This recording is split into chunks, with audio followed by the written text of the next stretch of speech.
He was standing in the middle of that rooftop reception, drink in one hand, working the room like he'd built it from the ground up, telling whoever would listen that everything he had, he earned himself, that his wife was sweet, but he'd laugh a little here. Not really part of this world. I was maybe 30 feet away when he said it, and I just smiled. Because I had already been through the tablet he left on the kitchen counter that morning. I had already seen everything. If you're watching this video, tell me where you're from or what time it is for you. The party was on the 14th floor of a building in Buckhead, the kind of event where the drinks cost $15 and everyone is networking even when they're pretending not to. Marcus had been looking forward to it for 2 weeks. He'd mentioned the guest list at least 4 times. I wore the green wrap dress because he'd asked me to, and I did my hair the way he liked it, and I smiled at people whose names I immediately forgot, and that was fine. I knew my role at these things. I was standing near the edge of the terrace, holding a club soda, when Denise found me. She worked in brand development at a firm 2 floors above Marcus's office, and she was one of the few people in his professional circle who ever talked to me like I was a person rather than an accessory. She'd heard about a branding panel at the Fern Bank next month, a discussion about purpose-driven design for nonprofits, and she thought I might want to be on it. She was halfway through the details when Marcus appeared. He put his hand on my shoulder in that way he had, friendly on the surface, possessive underneath. Diane's more of a behind-the-scenes person, he said. Easy smile, voice carrying just enough. She keeps things running at home so I can do all this. He gestured at the skyline, the party, everything. Then he laughed, and Denise laughed a little too, the polite way people laugh when they aren't sure what else to do. I felt the heat come up the back of my neck. I said, "It was good to see you, Denise." And I walked to the other side of the terrace and stood there with my club soda until my heartbeat slowed down. Marcus found me 20 minutes later. He was in a great mood. He had no idea anything had happened. We took an Uber back to Midtown. Marcus sat next to me, scrolling through his phone, following up on conversations from the party, forwarding contacts to himself. He was energized the way he always got after those events, buzzing with his own momentum. I looked out the window and watched Atlanta roll past. He did not mention what he said to Denise. He did not mention me at all. When we got home, he poured himself a glass of water, told me it was a good night, and went to bed.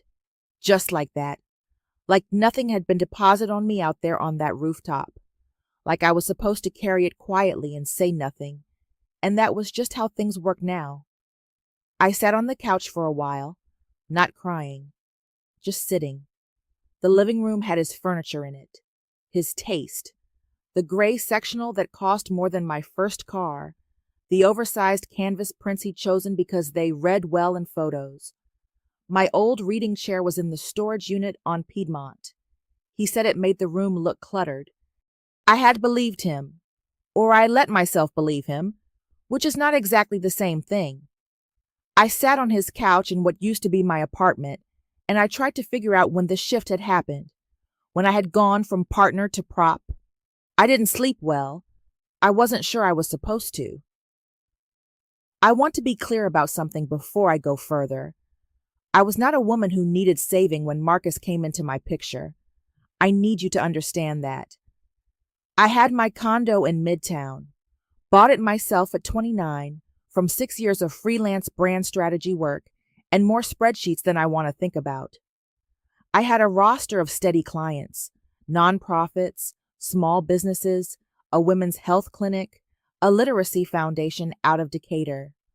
I had a savings account and a 401k and a 10-year plan. I had a life I had built deliberately from nothing, and I was proud of it. Marcus and I met at a conference. He was charming and smart, and he asked good questions about my work, and he seemed genuinely to see me. We dated for 7 months. He was in between ventures. The second one had just collapsed, and he was rebuilding. I thought that was admirable.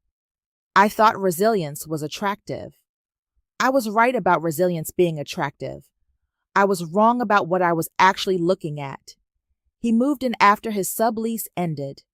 Temporarily, we said. just until he found something. His 2 bags turned into a closet turned into a bookshelf reorganized by color, a bookshelf turned into my grandmother's quilt in a storage box because it clashed with the aesthetic. His temporary became my permanent, and I told myself this was what partnership looked like. I told myself I was supporting someone through a hard stretch the way people who love each other are supposed to do. He found his footing. He got the position at the investment firm. He started making money, real money, and I told myself that was ours. I celebrated his deals like they were my deals. I helped him prep for pitches at the kitchen table at 11 at night, both of us in sweats, running through objections. I was there for all of it. And somewhere in there, I stopped being his partner and became his background. I just didn't have words for it yet.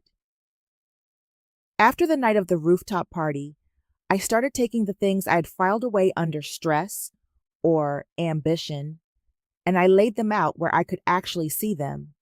The gym habit that started about a year ago, sudden and intense, 4 mornings a week before the rest of us were awake. Fine.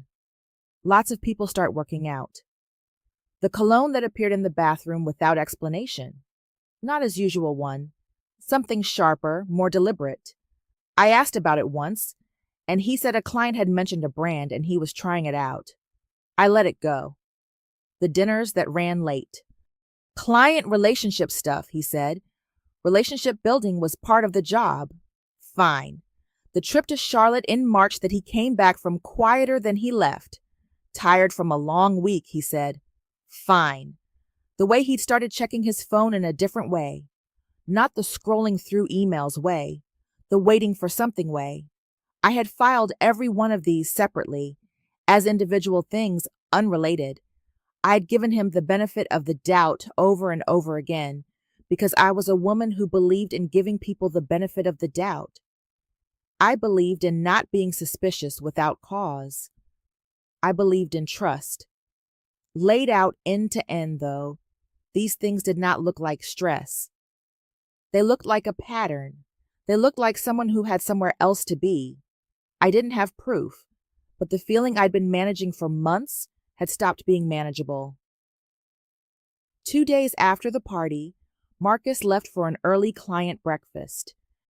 He kissed me on the forehead and grabbed his keys and was out the door by 7:15.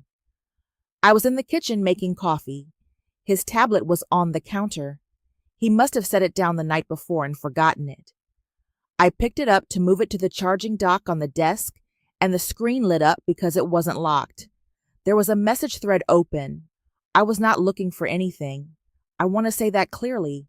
I was moving a tablet from one surface to another, and the screen came on, and what was already there stopped me cold. I stood in my kitchen in my pajamas, with a coffee mug going warm in my other hand, and I read. I read enough. That was all it took. I wish I could tell you I screamed, or cried, or threw something. That would be a cleaner story. What I actually did was set down my coffee very carefully on the counter. Then I sat down on the kitchen floor, which is not something I normally do, and I stayed there for a few minutes looking at the grout lines. The thread was with a woman named Tiara. I didn't know her name yet, but I would. It wasn't just the words, though the words were bad enough. It was the tone, the easy, comfortable intimacy of people who had been talking for a long time. The inside references, the shorthand. The way he wrote to her was the way he used to write to me in the first 2 years, before everything calcified into logistics. He called me my situation at home, not my wife, not Diane, my situation at home. He told her he was handling it, that the timing just had to be right, that she knew how these things worked, and she needed to be patient, and it would all come together. I scrolled back further. The thread went back 8 months, possibly longer, but that was as far back as the tablet storage went. 8 months of hotel arrangements, and inside jokes and complaints about me that were specific enough to have come from real conversations. He had told her I was clingy. He had told her I was financially clingy. He had told her I was financially dependent on him, that I needed him more than he needed me, that leaving would be complicated, but he was working on it. I set the tablet face down on the kitchen floor. I sat there for a long time. Then I picked it up, went to my room, and photographed every screen I could before his breakfast ended and he came back for it. My sister Renee is 3 years older than me, and she has never once in her life said, "I told you so." She will think it loud enough that you can hear it without her saying a word, but she will not say it. That restraint is one of the things I love most about her. I called her at 8:45 in the morning. She answered on the second ring. I said, "I need you to come over." She said, "Give me 40 minutes. She arrived in 35. She works as a paralegal in Decatur, and she has the kind of organized procedural mind that treats a crisis the way other people treat a filing project. She sat across from me at the kitchen table, and I told her everything. The party, the rooftop, what he said to Denise, and then the tablet. I showed her the photographs I'd taken. She looked at them without speaking for a while. Then she said, "Okay, first question. Whose name is on the lease?" I said mine. She said, "Deed?" I said mine. She said, "Has he ever been added to anything? Any legal document connected to this property?" I thought about it. I said no. She made a small sound that was not quite satisfaction, but was adjacent to it. "Good," she said. "Now, what do you have access to that's shared? Email, bank, anything?" We spent the next hour going through it. Renee's friend Patrice had worked in HR compliance for a regional bank for 11 years before moving to a corporate consulting firm, and she knew how documentation worked. More importantly, she knew how it held up. She came over that Saturday with a portable hard drive, a notepad, and a green tea she'd brought from home. The three of us sat at my kitchen table and worked methodically through everything I had legitimate access to. The photographs from the tablet, the shared bank account Marcus and I had opened when he moved in, back when we thought we'd be splitting household expenses, and it made sense to have a joint account. He had mostly stopped using it once he got the new position, but he had never closed it, and the transaction history was still there. I hadn't looked at it closely in over a year. We started looking closely now. Hotel stays in Charlotte, February. Savannah, April.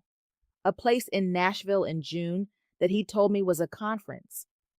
Restaurants in Buckhead I'd never been to. A jewelry purchase in March from a store on Peachtree that I'd never heard of, and that definitely wasn't something he'd given me. Patrice photographed everything, cross-referenced dates against the stories he'd told me about each trip, and made a chart.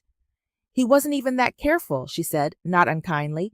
"People who think they're untouchable don't bother being careful." By the end of Saturday afternoon, we had a folder, digital and physical, that told a very clean, very ugly story. Renee made coffee and we sat quietly for a while. "You know what you want to do?" she asked. I didn't yet, but I was starting to understand what my options were. Here's where I have to be honest about the part that cost me a week. In the photographs from the tablet, there was one message where Marcus used a different name. He was talking about something at the office, a situation with a colleague, and he mentioned someone named Simone in a way that seemed familiar. Too familiar, I thought. The way you'd mention someone when you're hoping the other person doesn't notice what you just revealed. I convinced myself Simone was involved, that maybe the situation was bigger than one person. I spent a week watching Simone's Instagram, reading things into her posts that were not there, running timelines in my head that didn't quite line up but that I made fit because I needed them to. I mentioned it to Renee. She listened, looked at my timeline, and then looked at me with the gentle expression she uses when she is about to redirect me.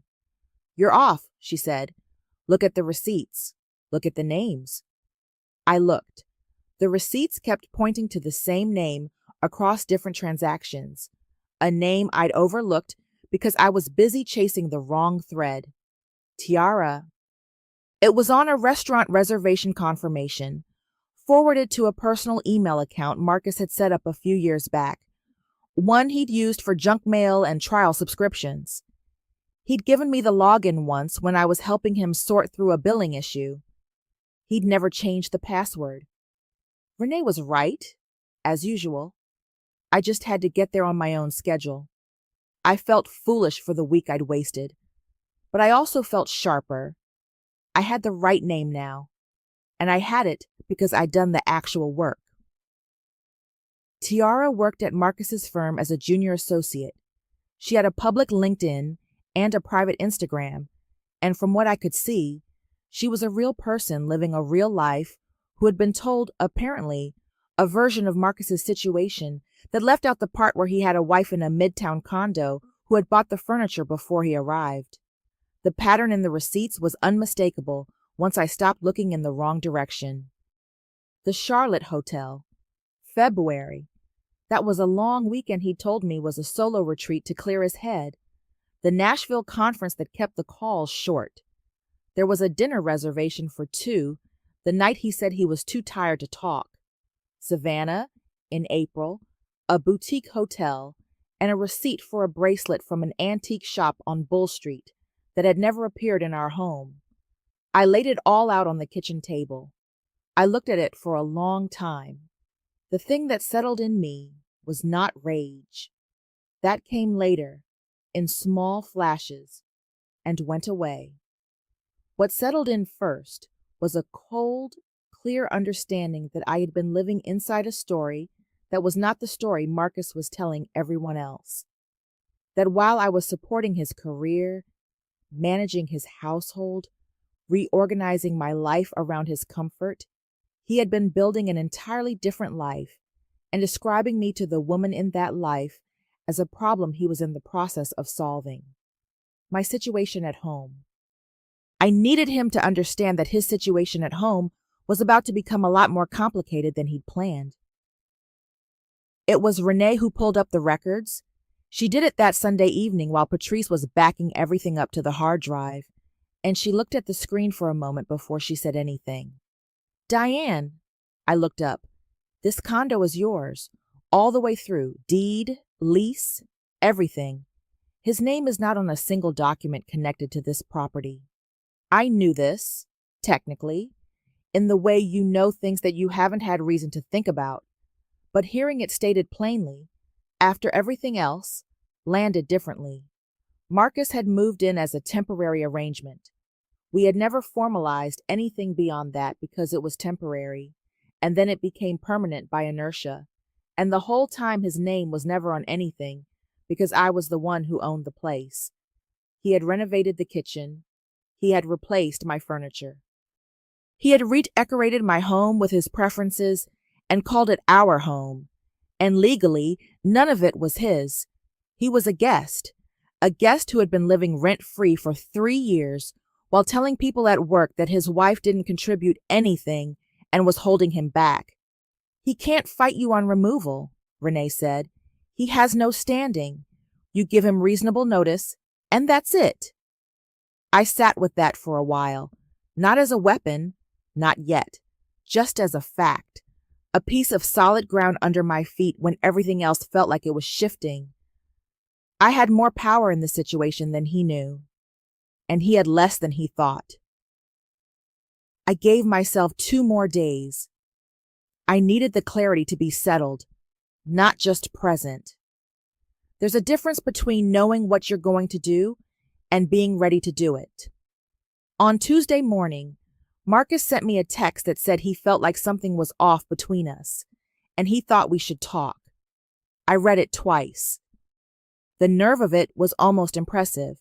He felt like something was off between us, like I was the variable, like whatever had shifted in the atmosphere of our apartment was a mystery he had not authored. I texted back a coffee shop and a time, a place called Morningside, off North Highland, close to the studio space I used to rent before I started working from home, before his schedule became the organizing principle of my days. I'd been going there since before I met him. I wanted that ground under me. He replied, "Sounds good, see you then." I put my phone down and went back to work. I was not expecting the call. That's the only way to explain my reaction when I answered it. Her name was Claudette. She was a senior manager at a firm in Marcus's building, and she'd been at the rooftop party. We had exchanged a few words over the years at events. Nothing deep. More the kind of acquaintanceship that develops when two women keep appearing in the same professional rooms. She said, "I hope this isn't out of line. I've been thinking about calling for 2 days." I said, "Go ahead." She told me she had watched what happened on the terrace when Marcus cut off Denise's invitation. She said it had bothered her since, and then she said, carefully, that she had heard Marcus describe me at firm events before. Not once, multiple times. That the description he gave did not match the person she'd observed across those years of shared rooms. I thanked her and started to wrap up the call, but she said, "There's one more thing." She said a young associate named Tiara had asked her recently whether Marcus was actually separated from his wife. This was maybe 3 weeks ago. Tiara had seemed genuinely uncertain. Like she was trying to verify something she'd been told but couldn't quite confirm. Claudette had told her the truth. That as far as she knew, Marcus was married, that his wife was named Diane, and she was a brand strategist, and she had been to several of these events over the years. There was a silence on the line. Claudette said, "I don't know what Tiara did with that information, but I thought you should know she was asking." After we hung up, I sat with it. Tiara hadn't known, or hadn't known fully. Marcus had been running 2 women on 2 separate stories, keeping them separate enough that neither one had the full picture. He had told Tiara what he needed her to believe. He had told me what he needed me to accept. And Claudette, without being asked, had put a small crack in the wall he'd built between those 2 worlds. I thought about what that crack might become by the end of the week. I arrived at Morningside 12 minutes early. I took the corner table near the window, the one with natural light and a sight line to the door. I ordered a coffee I wasn't going to drink. I put my phone on the table, screen up. Marcus walked in at 11:23. He was supposed to be there at 11. The lateness was deliberate. I recognized it. The small power move of making someone wait. He scanned the room, found me, came over. He was wearing the navy jacket I helped him pick out for his first big pitch meeting 3 years ago, when I spent an entire Saturday afternoon in 3 different stores telling him how he looked. He either didn't realize it, or he did and thought it would help. He sat down across from me and got settled, and then he gave me the speech he had prepared. Stress, distance. He'd been under a lot of pressure lately, and he knew it had been hard on us, and he wanted to do better. He was aware he could be dismissive sometimes, and he didn't mean it, and he thought they should think about getting away together, maybe somewhere easy like Tybee, just the 2 of them, reset. He was reasonable and measured, and the words came out smooth in a way that told me he had rehearsed them. I let him finish. Then I turned my phone over and slid it across the table. The screen showed the Charlotte hotel receipt, 2 names, February. I watched his face. The smoothness left it immediately. His mouth opened slightly. His eyes went to the phone and stayed there, and something moved through his expression that he couldn't get under control fast enough. Not quite fear, but the thing that comes just before fear, when you realize you have miscalculated something serious. "Where did you—" "Tiara," I said. He went still. "You left your tablet on the counter." The screen was on. I kept my voice even. "I wasn't looking for anything." "It was right there." He started to say something about context. That word, context. Like there was a context in which 8 months of hotel rooms and my situation at home added up to something other than what it was. He said he could explain, and that I didn't understand the pressure he was under, and that it wasn't what I was thinking. I let him talk until he ran out of words. It took a while. Then I said, "I'm not here to fight with you about what it was. I know what it was. I'm here to tell you what happens next." He looked at me. "The condo is mine. It has always been mine. You are not on the lease. You are not on the deed. You are not a tenant of record in any capacity. Legally, you are a guest. I am revoking that hospitality. You have until Sunday evening to remove your things." The mask came off then. The reasonable man voice disappeared, and what was underneath was harder and angrier. He told me I was being vindictive. He told me I was trying to punish him instead of working through something together. He told me I couldn't just throw him out of his own home. "It was never your home," I said. "You redesigned my home with your money and your taste, and you called it ours. But your name isn't on anything. Check if you want. Sunday evening." I stood up. I picked up my phone and my jacket. "Diane." "Sunday." I walked out. The door swung closed behind me, and the street outside was warm and bright and ordinary, and I stood on the sidewalk for a moment, feeling something I hadn't felt in months. I felt like myself. He didn't go quietly. I hadn't expected him to, but knowing something is coming doesn't make it pleasant. Tuesday night he texted 11 times. The texts moved through phases. First, a kind of controlled damage control, reasonable language, suggesting they talk more. Then frustration. Then something that edged toward a threat, vague enough that he could walk it back if he needed to. Then, late, an apology that was mostly about himself. I responded to none of them. Wednesday he called Renee. She answered, listened to 2 sentences, and told him this was Diane's decision to make and that calling her was not the path forward. She said it politely. She texted me immediately after. Thursday evening he showed up at the door. He knocked, and when I didn't answer, he spoke through it. Said he'd left something inside, just needed 5 minutes. I stood in the kitchen listening to him and did not move. After a while, the building went quiet again. He tried another angle on Friday. He texted Marcus's old college friend Deshawn, someone I'd always liked, and apparently told him some version of the story that cast me as having a breakdown.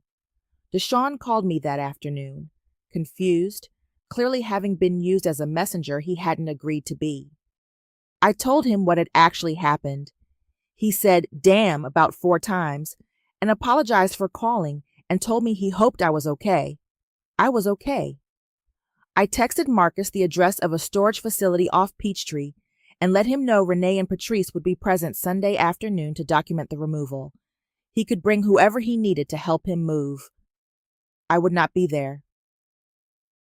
I spent Sunday at a restaurant in Inman Park that Marcus had always called basic, which was exactly why I went.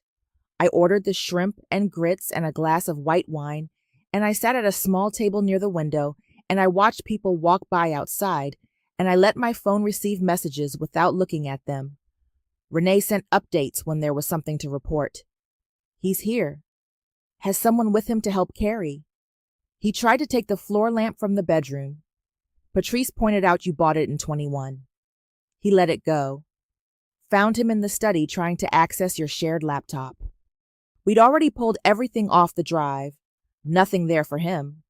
He's asking about the kitchen renovation, wondering if he can be reimbursed. That last one I responded to. I typed back, he can speak to a lawyer about the renovation. The 3 years of free housing will be relevant context. Renee sent back a single emoji. I went back to my grits. At 6:17 she sent, he's gone. We walked the whole place. It's done. Come home. I paid my check slowly. I left a good tip.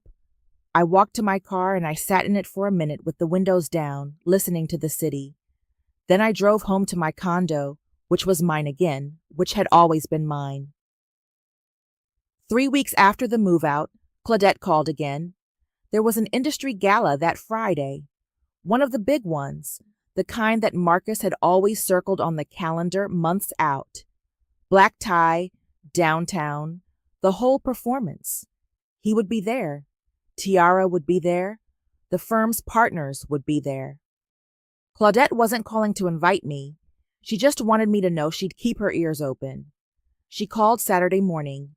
I was repainting the bedroom, the gray gone, a warm cream white going up in its place, and I sat down on the drop cloth when my phone rang. She said, "I thought you'd want to hear this."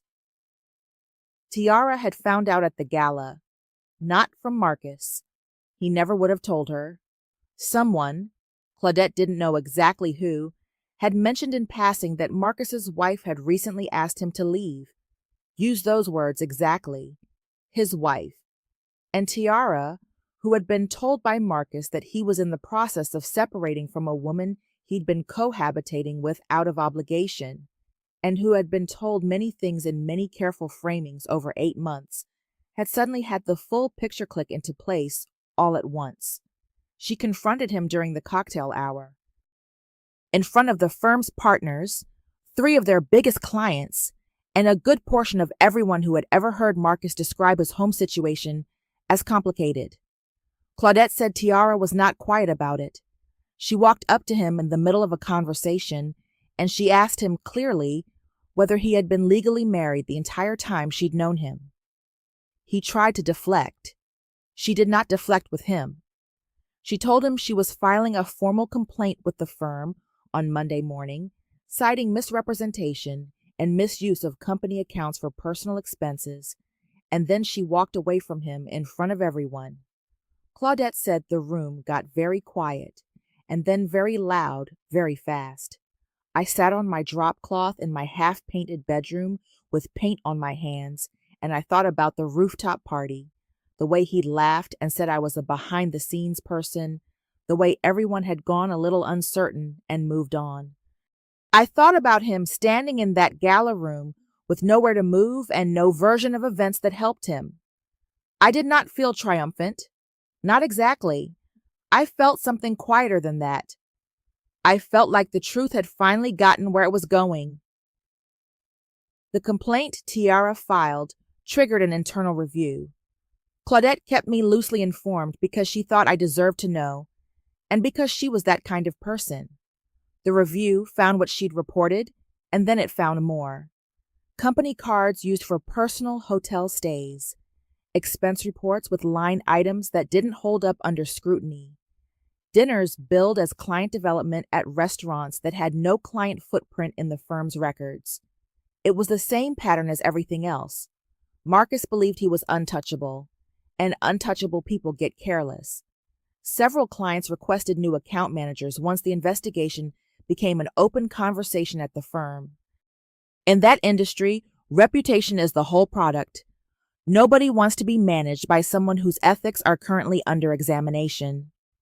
By the 3rd week, Claudette mentioned, in passing, that the partnership discussion had shifted considerably. A week after that, Marcus's LinkedIn started posting about new chapters, about the courage it takes to pursue aligned opportunities, about how sometimes growth looks like disruption from the outside. The comments were cautious and sparse, the kind people leave when they know the real story and don't want to engage with the fiction being offered. I looked at one post, closed the tab, and went back to the rebrand project I was developing for a women's resource center in East Atlanta. It was the biggest contract I landed in 2 years. I'd reached out to them in September when I started reclaiming my client roster, and they had said yes almost immediately. I had work to do. Marcus had a narrative to manage. Those were very different problems, and only one of them was mine. The painting took 3 days. The bedroom went first, then the hallway, then the living room. Warm cream throughout, the color I'd chosen when I bought the place, before any of his preferences entered the equation. Maya came over on a Saturday with paint rollers and her playlist, and we finished the living room together. She'd been my closest friend since our design program in the early 2000s, and I had seen her significantly less over the past 3 years because Marcus had a way of making plans with other people feel like a choice I was making against him. Not explicitly, just atmospherically. She walked around the empty apartment, the gray sectional gone, the oversized canvas prints gone, the expensive kitchen appliances he'd taken. And she said, "It's so much bigger in here." She was right. Without all his furniture arranged for impressive sightlines, the condo had its original proportions back. Light came through the windows and actually reached the far wall. I brought my reading chair out of storage that weekend. Patrice and her boyfriend drove the truck. We carried it up the stairs and set it by the window, and I sat in it for a long time that evening with a cup of coffee, just because I could. Maya helped me rehang the pieces I'd been storing. A painting I'd made in my late 20s. Abstract, full of color. The kind of thing Marcus had called too personal for display. We put it where his biggest piece had been, in the main wall of the living room. It looked exactly right. "Your home should make you happy," Maya said, stepping back to look at it. "Not impress people who are never going to come over anyway." I laughed, the real kind, and it surprised me a little. Clients I'd let go cold during the years of reorganizing myself around Marcus's schedule started responding within days of my reaching out. Warm, immediate responses. People remembered my work. People had been waiting. The Women's Resource Center contract led to a referral that turned into 2 more projects before November. I had not lost anything that was actually mine. I had just set it down for a while. I was picking it back up. The design conference was at a venue in Old Fourth Ward, a converted industrial space with good light and a stage that didn't try too hard. I was on a panel about brand strategy for organizations doing community work, and I had been looking forward to it since I got the invitation in September. I was not thinking about Marcus. That's the thing I want you to understand about where I was 3 months out. Not thinking about him was no longer an effort. It had just become the default. He existed the way an old invoice exists, somewhere in the files, closed, no action needed. The panel went well. The conversation got into things that actually mattered, and the audience was asking good questions, and I remembered again why I had chosen this work in the first place. Not for the money, not for the professional associations, but because design can change what people understand about themselves and the organizations that serve them, and that matters. Afterward, a man found me near the table where I was packing up my materials. He introduced himself as Lawrence. "Urban planner," he said. "Mostly affordable housing and community infrastructure." He had been in the audience for the panel. He said my framing of design as a tool for dignity rather than just communication had stayed with him through the whole second half. We talked for a while. It was easy in the way things are easy when neither person is performing. He wasn't networking. I wasn't managing anyone's impression of me. We were just 2 people who had both spent years thinking about how built environments and design systems shape how people see themselves. He asked if I'd want to continue the conversation sometime. Coffee, no pressure. I said yes. We met the following Thursday at a cafe in Ponce Highland. 2 hours passed and it felt like 40 minutes. He asked questions about my work that came from genuine curiosity, not from having an angle. He talked about his projects with a plainness that I found more appealing than any performance of confidence I had sat across from in the past several years. When I drove home that evening, I had the windows down. The city was doing what Atlanta does in late fall, still warm enough to feel generous, the trees starting to shift. I drove through the neighborhood I had chosen for myself, back to the condo I had bought for myself, and I thought about the version of me from 3 months ago, sitting on a kitchen floor looking at grout lines, trying to find her footing. I had found it. That was the truth of it. Marcus could keep his LinkedIn posts about new chapters. He could keep the story he was building to explain what happened to people who didn't know better. I had stopped needing him to be anything in particular. I had stopped needing his understanding of my worth to bear any relationship to my actual worth. I parked and sat for a minute with the engine off. My reading chair was by the window upstairs. My painting was on the wall. My books were organized by author, the way that made sense, the way I'd had them before anyone told me another system photographed better. I had my work, and my sister, and Maya, and now the beginning of something that felt uncomplicated and honest and real. I had myself back. And when people asked, people who had heard the story, who wanted the summary, who wanted to know if I was okay. I told them the same thing I'd said on that rooftop the night it started, when I smiled and walked away, and Marcus thought he had won something. Don't worry, you won't have to. If this story resonated with you, leave a like and consider subscribing. You can also drop any comment below, even just one word. Maybe tell me where you're watching from, or what time it is right now. Sometimes one word is enough to say you were here.